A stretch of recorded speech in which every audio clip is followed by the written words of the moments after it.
Hey, hi, welcome. All right. We are going to have a discussion today about this hooligan that is before us.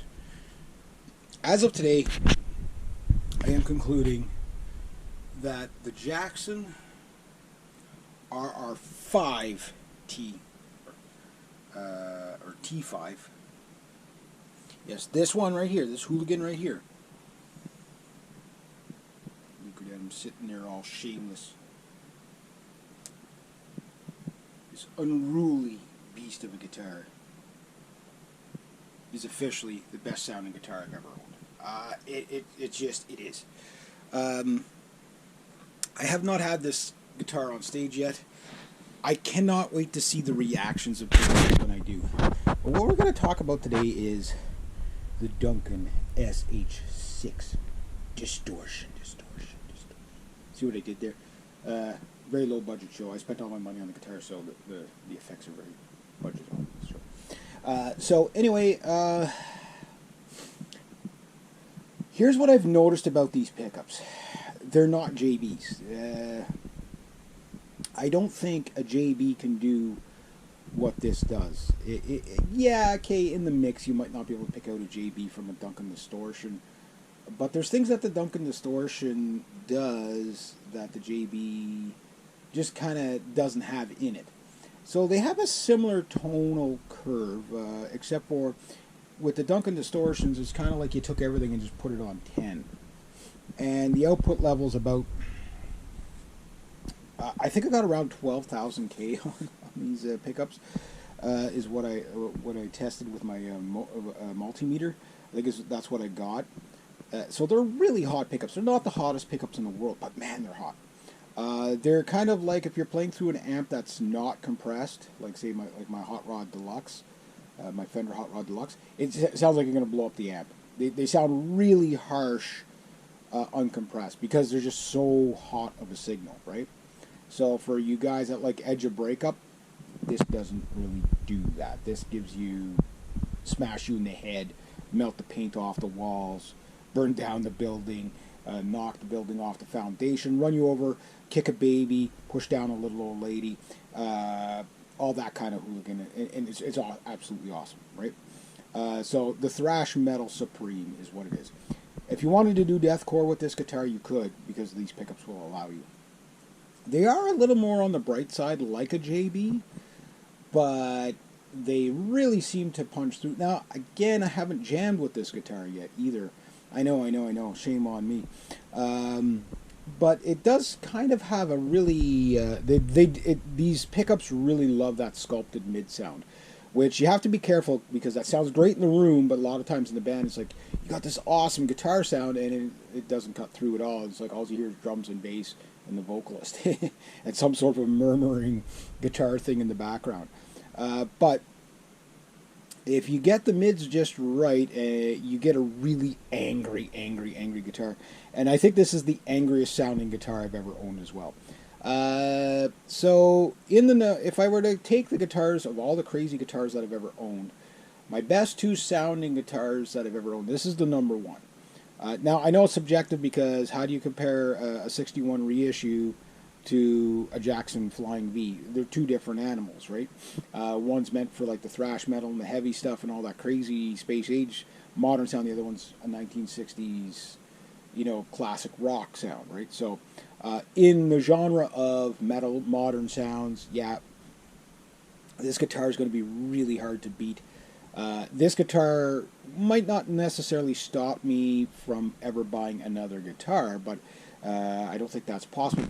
As a human being with an addiction of guitars, I don't judge though. Just saying. Anyway, but the point is that it's like, if this is the sound to beat, if I walk into a music store and I try everything on the wall, this is the sound that's in my head that it's got to beat. That's going to be very tough. Now, the Duncan pickups will only get you so far. The rest is the tone wood. I know for a lot of you metal guys, you don't believe in tone wood, but it is a thing.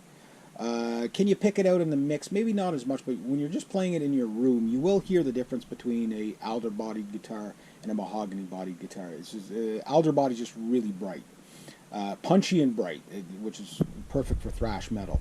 And then with the neutral, kind of sculpted mid sound of an ebony fingerboard, which ebony is, there's something about an ebony fingerboard. It's the smoothest. It's just such a nice sounding fingerboard. So my two favorite sounding fingerboards are ebony in the number 1 and maple in the number 2.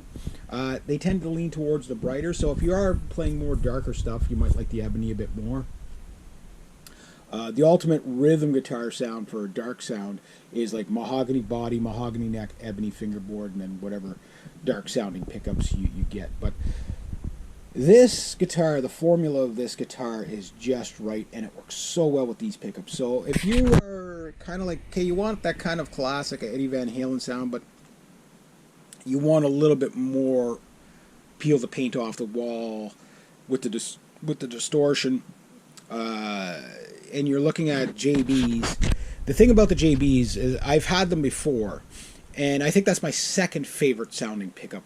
But they're a little bit anemic in comparison to the Duncan Distortions. Now, when you go up above these, like for example, my Alpha and Omega pickups that are in my other Mark Holcomb guitars, they're probably, I think those are like 15, 16K. They're really, really, really hot pickups. But they don't have the mid-range cut that these things do. So if you look at the tone curve on this, on a JB, it's like here, kind of here, and then the tone is up. On these, it's kind of like same thing, but everything's like up here.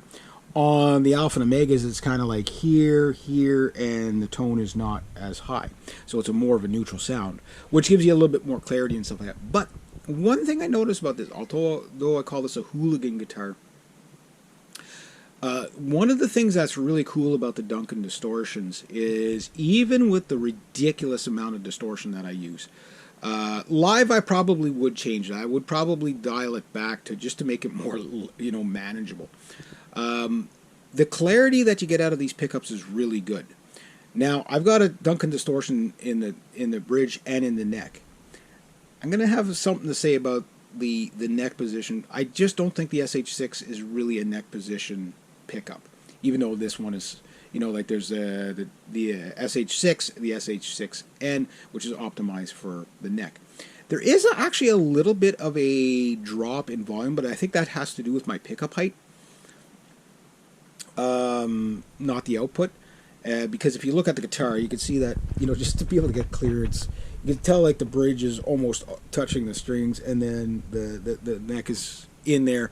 But a neck pickup can be, especially through a neck through body setup, can be really overbearing anyway, just because that's right where the guitar resonates the most, right? Is like right there, I think. So you already got a volume boost there anyway, so you tend to put that. So if I brought that up a little bit, it would be even more crazy. But I think I want something more tame in the neck for clarity. Just because when you're in that solo mode, you just really don't need that aggression. When you're pounding away on the rhythms, you're trying to rip people's heads off, right? So you need the aggression in the bridge, but not.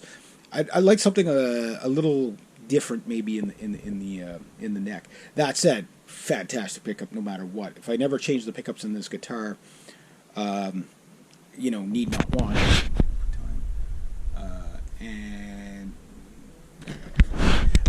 If I ever do change the pickups in this guitar, it's just going to be the neck. I'd probably put like a Screaming Demon in there, which would probably be a big drastic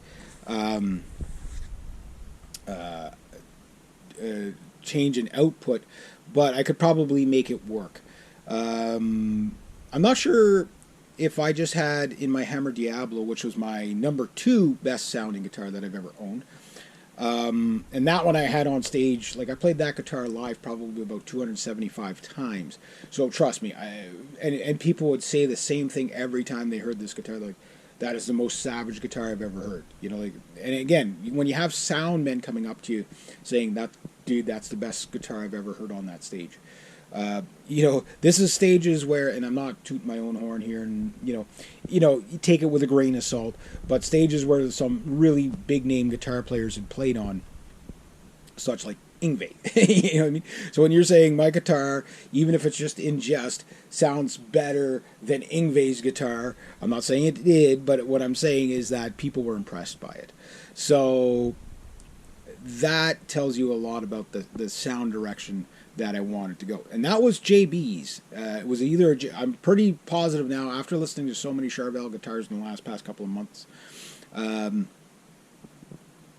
that I'm positive my Hammer Diablo, because I was never 100% sure what I had in there, if I had a Screaming Demon and a JB, or a JB